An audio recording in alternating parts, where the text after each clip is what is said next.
terkenang selama hidupku. Biarpun saya pergi jauh, tidak akan hilang dari kalbu.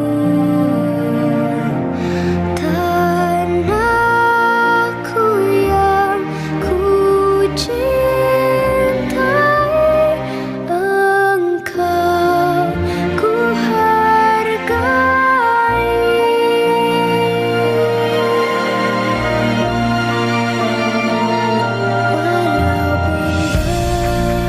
Walaupun banyak negeri ku jalani, yang masyhur permai di kata orang, tetapi kampung dan rumahku, di sanalah ku rasa senang. Tanahku tak ku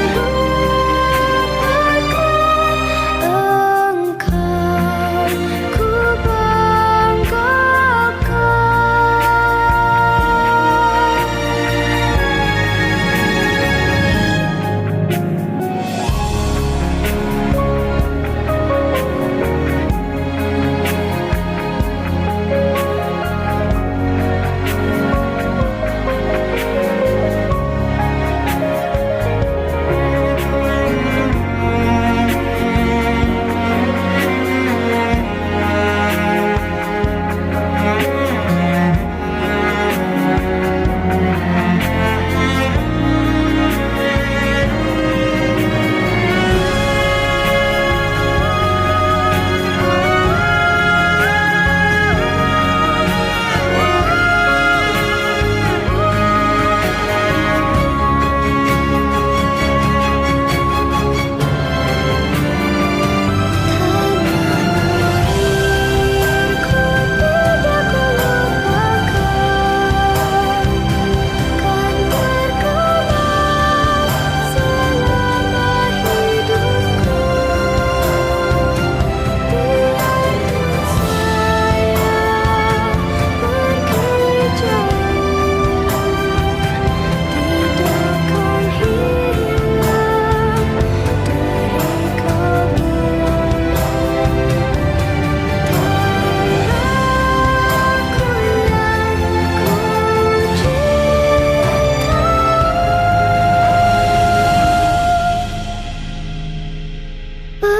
engkau ku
Merdeka artinya adalah terbebas dari sebuah belenggu. Bagi sebuah bangsa, merdeka dari penjajahan adalah terbebas dari cengkeraman sang penjajahnya. Secara umum, pembebasan ini melalui proses perjuangan, baik diplomasi maupun perang. Maka kata merdeka secara logika artinya adalah memenangkan pertempuran pembebasan atau menang perang. Namun, sebagai bangsa yang menang perang, kita dikejutkan fakta bahwa ternyata justru kita yang diharuskan membayar ganti rugi dalam bentuk utang yang sangat fantastis, yakni sebesar 4,3 miliar gulden atau setara 1,13 miliar dolar Amerika demi mendapatkan pengakuan kedaulatan dari Belanda. Bagaimana hal ini bisa terjadi? Video ini sekelumit akan membahas hal tersebut. Namun sebelum dilanjutkan, mohon bantuannya untuk mengklik tombol subscribe di bawah ini, guna bersama-sama membangun channel ini, dan agar Anda tidak ketinggalan update terbaru dari channel ini.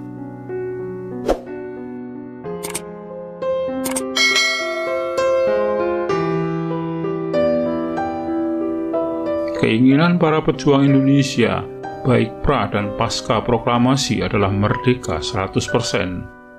Sikap yang lebih jelas salah satunya ditunjukkan oleh Tan Malaka. Dia menolak keras ide berunding dengan pihak kolonial. Tan Malaka menginginkan perang total dan menang total melawan kolonial. Salah satu kutipan terkenal dari Tan Malaka yang menggambarkan sikapnya untuk menang perang secara total dan menolak taktik berunding adalah, tuan rumah tak akan berunding dengan maling yang menjarah rumahnya. Namun, sikap Tan Malaka ditolak oleh elit sipil Indonesia kala itu.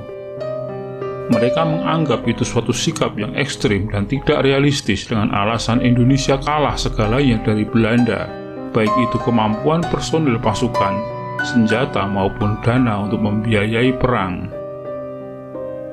Tan Malaka membalas dengan menyindir bahwa hal tersebut merupakan sikap orang-orang yang terlalu lama dididik oleh Belanda. Sayangnya Tan Malaka kemudian mati tertembak di desa Selopanggung, Kediri, Jawa Timur. Sikap Angkatan Perang Indonesia ternyata tidak jauh berbeda dengan Tan Malaka. Mereka umumnya lebih condong memilih jalan perang total. Bahkan para petinggi militer kala itu sudah mempunyai rencana untuk membawa Soekarno ke pedalaman guna memimpin perang gerilya. Jenderal Sudirman misalnya juga sepakat memilih jalan perang total atau perang semesta. Dia pun enggan dan tak suka dengan kelakuan politisi sipil yang sebentar-sebentar mengajak Belanda berunding, di mana puncaknya wilayah Republik Indonesia menyempit, hanya menjadi Jawa Tengah, Yogyakarta, dan Sumatera dalam perjanjian Renville. Salah satu dampak dari perjanjian tersebut adalah divisi Siliwangi dipaksa keluar dari Jawa Barat, yang berimbas wilayah Jawa Barat nyaris kosong dari Angkatan Perang Republik Indonesia.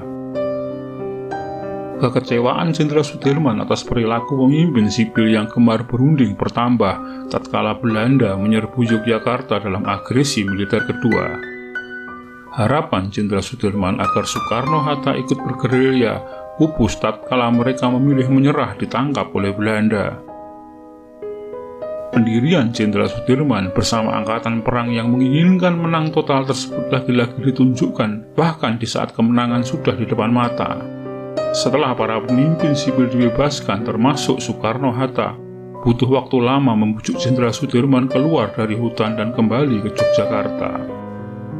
Bersamaan dengan pulangnya Jenderal Sudirman ke Yogyakarta yang terjadi sekitar bulan Juli 1949, proses perundingan konferensi meja bundar di Den Haag terus berjalan.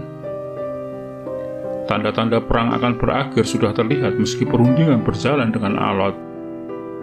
Belanda makin tersudut dan mulai menyerah, apalagi ada fakta lain, yakni desakan sekaligus ancaman pembatalan bantuan Marshall Plan oleh Amerika Serikat. Marshall Plan adalah skema bantuan Amerika Serikat bagi sekutunya yang hancur karena perang. Hal tersebut membuat Belanda semakin menyadari bahwa akhirnya tanah koloni di India Timur itu akan terlepas. Dan perundingan kemudian akhirnya berakhir dengan adanya pengakuan kedaulatan oleh Belanda. Namun memang pengakuan itu terasa tak sepenuhnya lengkap karena masih ada soal wilayah Papua dan keharusan Republik Indonesia membayar hutang Hindia Belanda.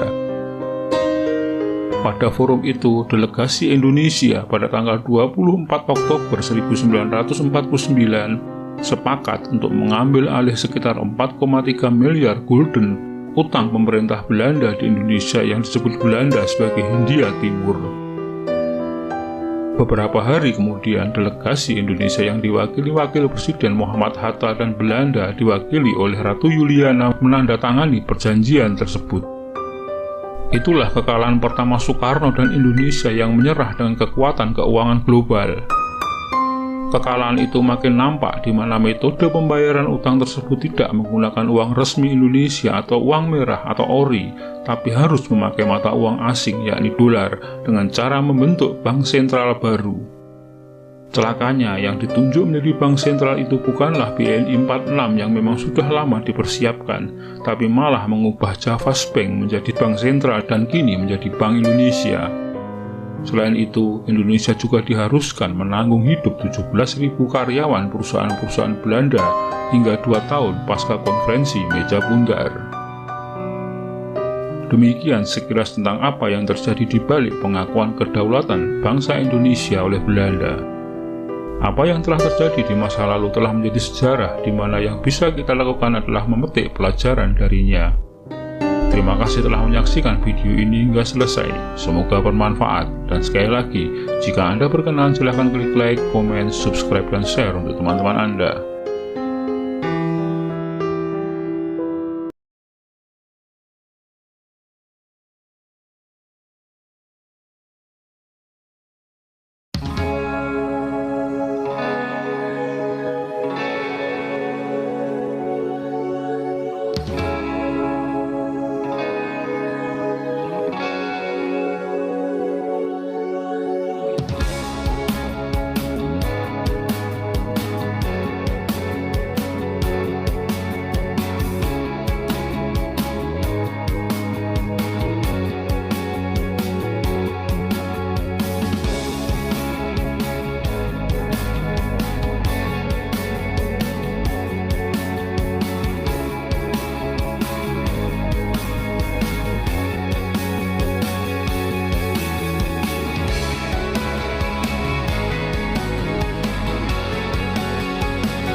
Saya memastikan bahwa kita semua bekerja dengan aman dan selamat demi keluarga kita di rumah.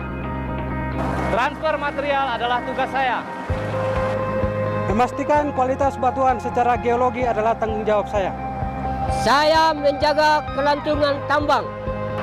Saya dan truk ini membawa material yang dibutuhkan. Monitoring dinding grassberg adalah tanggung jawab kami. Desain operasional tambang adalah tanggung jawab kami.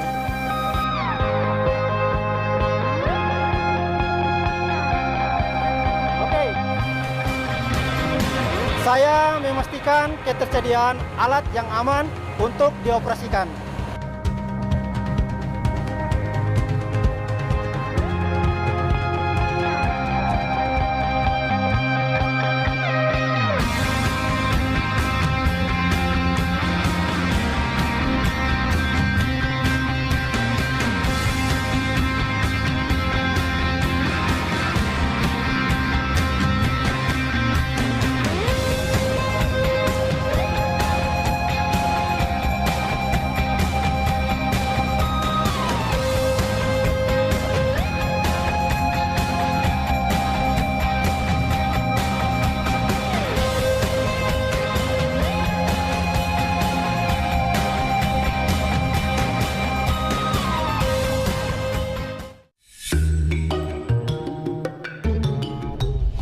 Apakah kalian sering dengar tentang Freeport, tambang emas terbesar dan tersulit di dunia yang ada di Papua?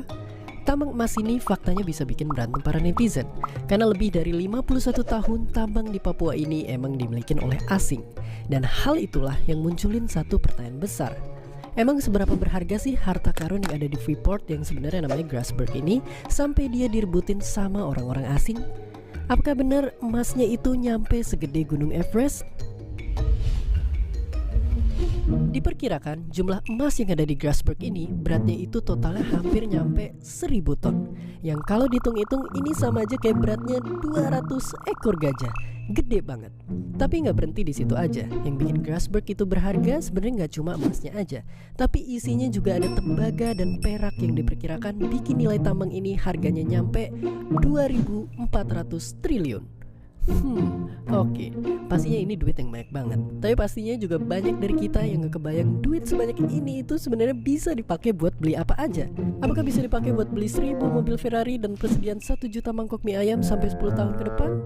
Ayo kita lihat perspektifnya. No.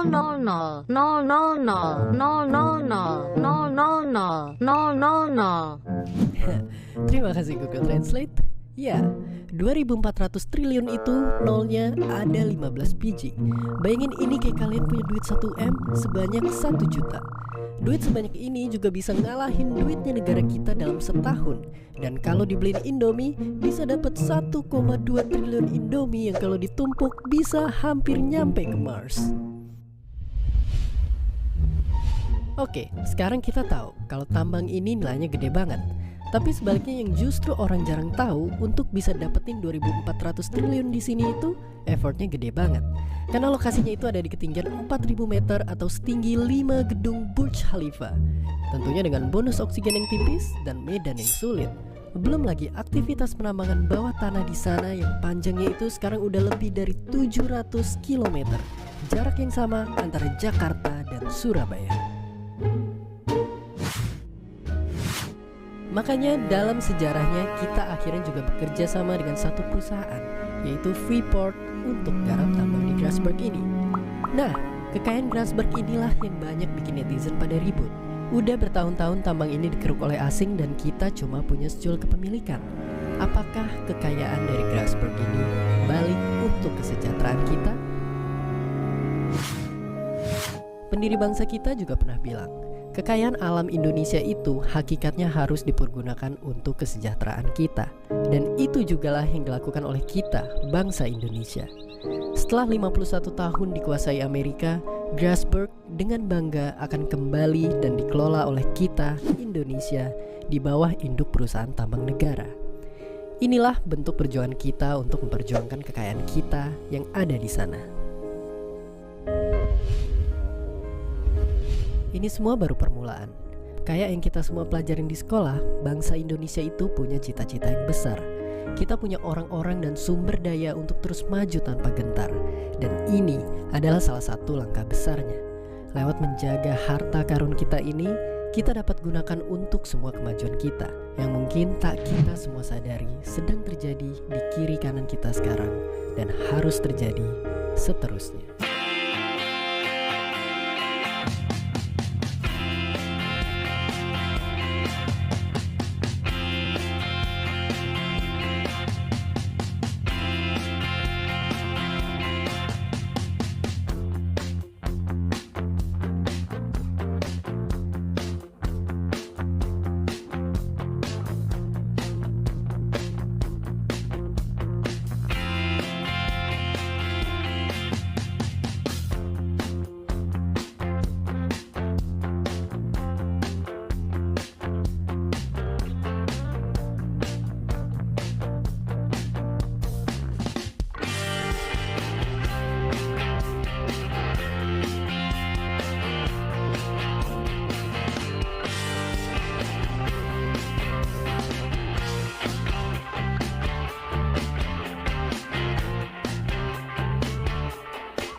Sesi yang berlangsung pada Senin waktu setempat mengangkat tema berjuang melawan kelaparan dan kemiskinan, membahas strategi kolektif dalam mengatasi dua isu mendesak tersebut.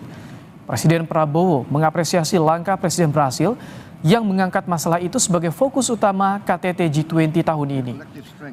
Presiden menjelaskan bahwa pemerintahannya menempatkan penanggulangan kelaparan dan kemiskinan sebagai prioritas nasional. Countries like Indonesia, to overcome poverty and hunger is a matter of vital national interest. Therefore, in my budget, I spend a very high percentage for education because I believe that education will bring us out of poverty.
Cadangan nikel terbesar di dunia, ini 5 wilayah penghasil nikel terbesar di Indonesia. Data United States Geological Survey, USGS, menyebut Indonesia merupakan negara penghasil nikel terbesar di dunia. Kabarnya, produksi nikel Indonesia mencapai 1 juta metrik ton, atau 37,04% dari total produksi nikel dunia. Tak hanya itu, cadangan nikel Indonesia juga yang terbesar di dunia, sekitar 4,3 juta metrik ton.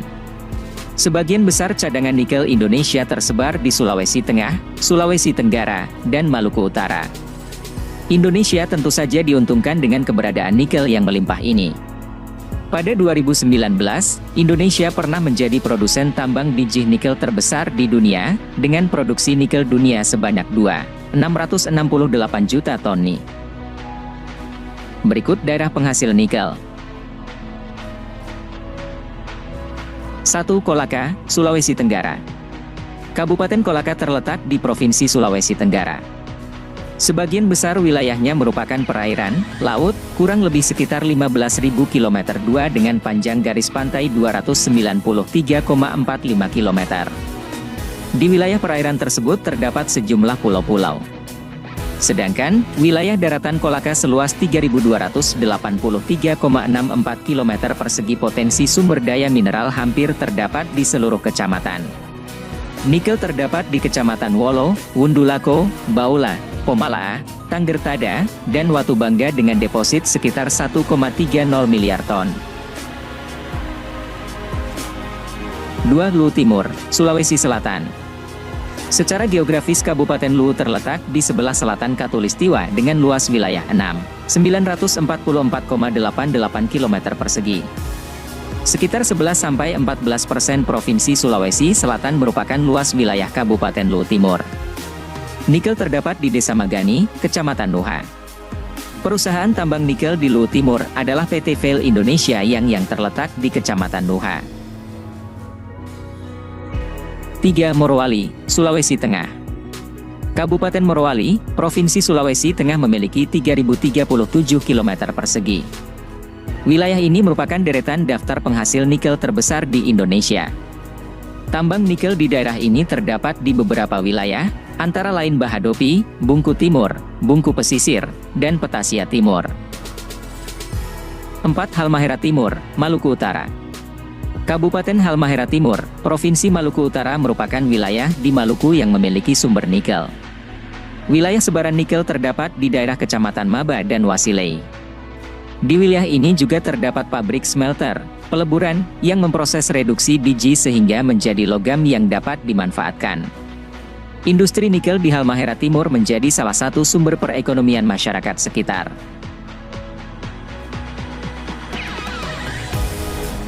5. Pulau Ga. Pulau Ga merupakan salah satu pulau di gugusan Kepulauan Raja Ampat, Provinsi Papua Barat. Wilayah ini memiliki kekayaan nikel. Oleh pemerintah daerah setempat, wilayah ini ditetapkan sebagai hutan lindung yang dikelola oleh pemerintah setempat.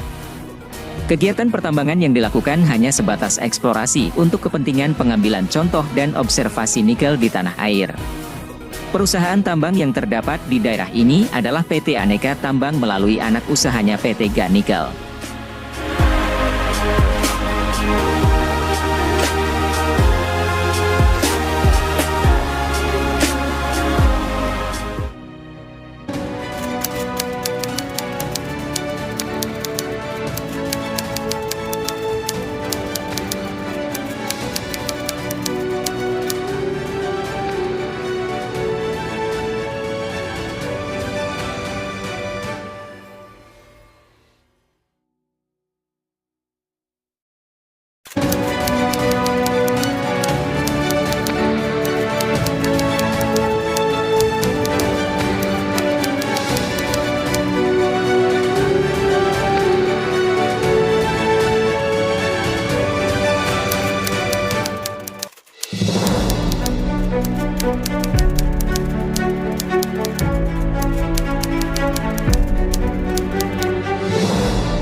silicon semiconductor is widely known and used around us.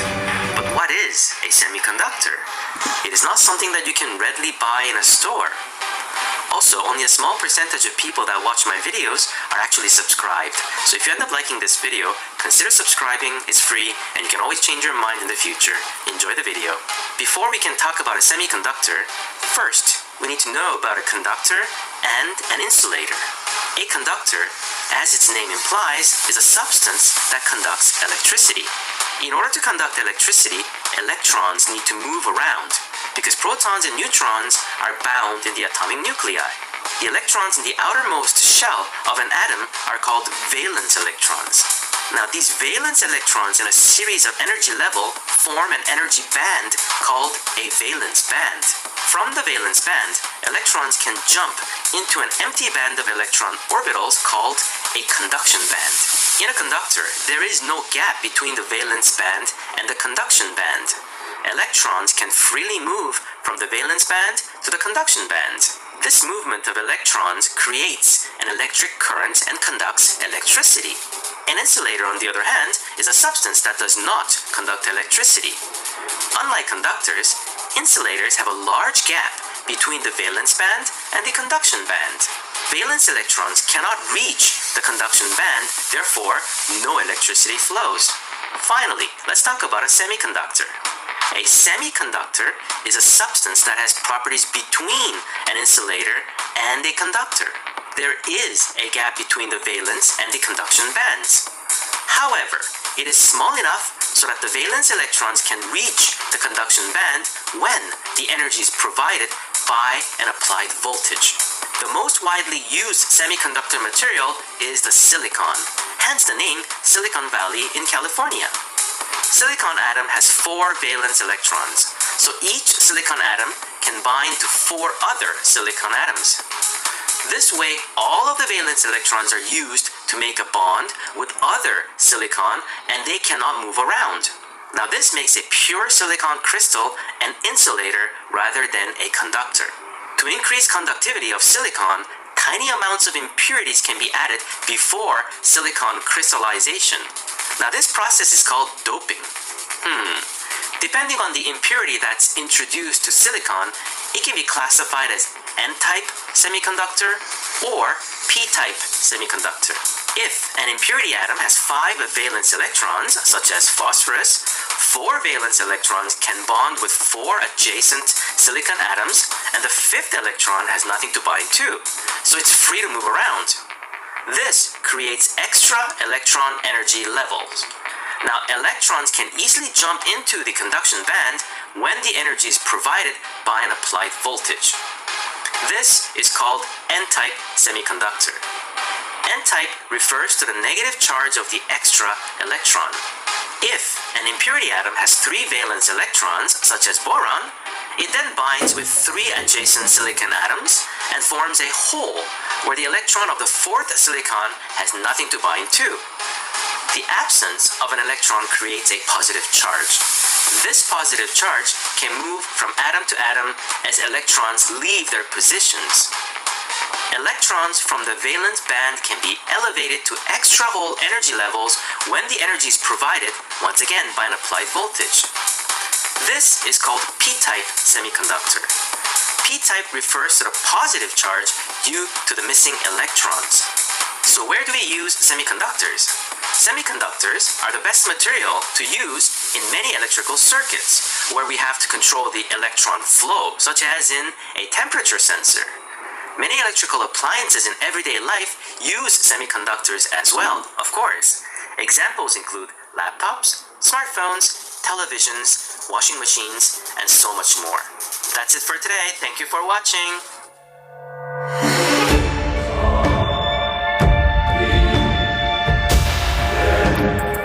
The future is coming and the era of robots is upon us.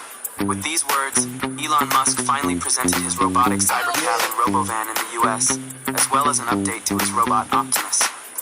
Meanwhile, Chinese companies are challenging Musk by unveiling 3 humanoid robots identical to Optimus. Engineers at MIT have introduced a revolutionary robotic table with integrated artificial intelligence. These and other high-tech news are all in one video.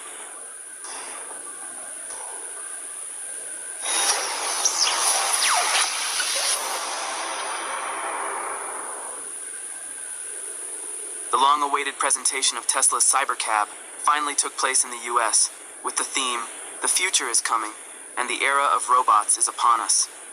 During the event, Elon Musk announced that the two-seater self-driving taxi, known as Cybercab, is set to enter production within just 3 years.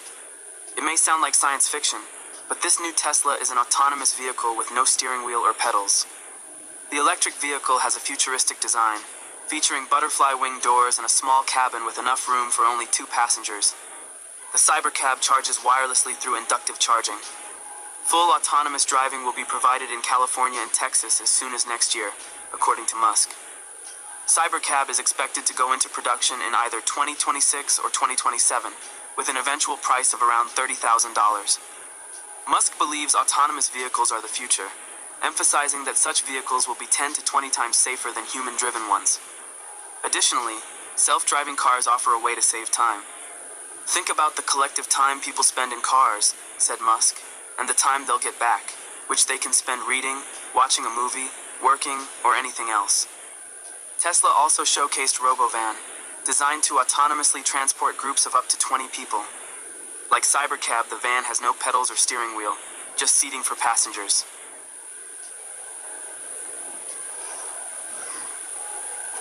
At the Cybercab event unveiling the new Tesla RoboVan, Elon Musk also showcased his Optimus robots performing daily human tasks, as reported on Tesla's social media on X. "Optimus will be walking among you, you can walk right up to them, and they'll serve you drinks," Musk told the event attendees. According to Tesla's founder, these robots can perform various basic human tasks, such as walking dogs, caring for children, mowing lawns, serving drinks, and more. After the presentation, a live demonstration showed people interacting with the Optimus robots at tables and among crowds. However, the robots mostly waved, poured drinks, and danced, leading some guests to speculate that they might be remotely controlled by humans.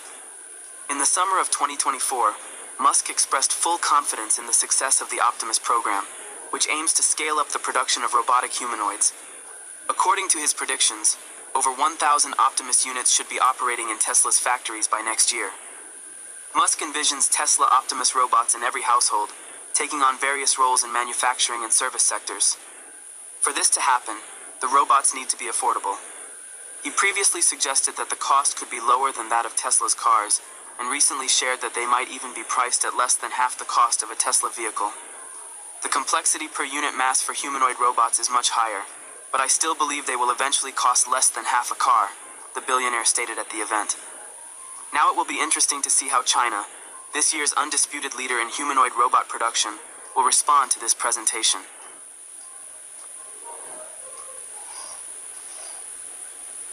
Let's move over to China. Recently, Chinese companies introduced an entire lineup of next-generation robotic humanoids. Zhuan Robotics Company, founded by former Huawei employee Peng Jihui, showcased 5 new commercial humanoid robot models at the 2024 Zhuan Expedition Commercial Sailing Product Launch Conference. The 3 most interesting models from this series stood out among them. The first robot is the Expedition A2, an interactive service robot designed for customer engagement in showrooms, at reception desks, and for business consultations.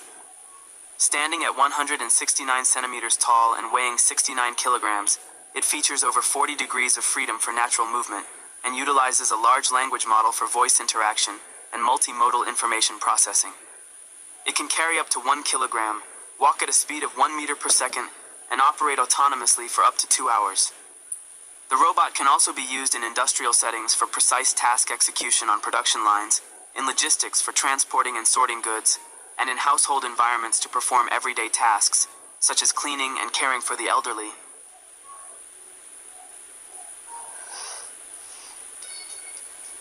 Another highly interesting example at the conference was the Expedition A2W. This flexible manufacturing robot is designed to perform tasks such as gripping, placing, and moving objects in industrial settings. Its bionic construction, with 2 arms each having 7 degrees of freedom, allows it to work with high precision, making it suitable for complex manufacturing tasks. The A2W incorporates advanced multimodal sensory perception technologies, enhancing the sensitivity and accuracy of its actions.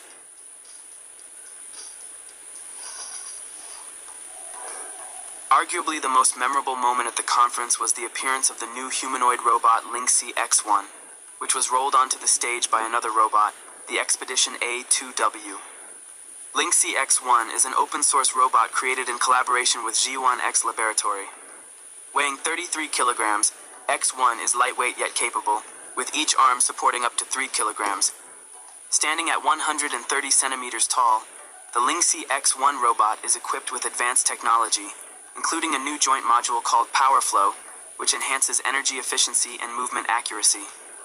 Additionally, it features advanced perception capabilities thanks to the integration of RGBD cameras, LiDAR, panoramic cameras, and custom SLAM algorithms developed by Agibot Company.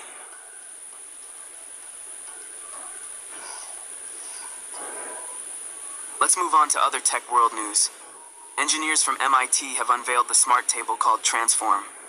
It consists of 3 dynamic surfaces with thousands of servos, controlled by a computer that monitors the environment using sensors. When you wave a hand over the Transform, small surface elements come to life. The device can roll a ball along a complex path on its surface or mimic a wave. Although the primary function of this prototype, according to its creators, is to impress viewers with its unique transformations and the aesthetics of a complex machine in motion, they plan to apply these concepts to smart furniture in the future. They are currently working on enabling the servos to move in 2 planes. While for now, this device is more of a high-tech interior decoration, the day isn't far off when you can walk into a living room, make a simple hand gesture, and watch as a chair and table smoothly transform into a bed and bedside table.